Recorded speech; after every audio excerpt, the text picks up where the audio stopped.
ದ್ವೈತ ಸಿದ್ಧಾಂತ ಜ್ಞಾನ ಪ್ರವಾಹ ಪೊಗಳುವೆ ನಿಮ್ಮ ಮಹಿಮೆ.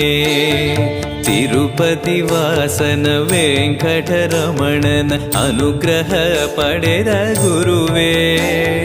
ದ್ವೈತ ಸಿದ್ಧಾಂತ ಜ್ಞಾನ ಪ್ರವಾಹ ಪೊಗಳುವೆ ನಿಮ್ಮ ಮಹಿಮೆ. ಆಲಯವೇ ಕರುಣಾಲಯವೇ ಮಂತ್ರಾಲಯ ನಮ್ಮ ಸ್ಮರಣೆ.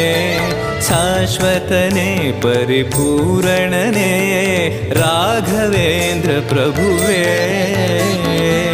पूज्याय राघवेन्द्राय सत्यधर्म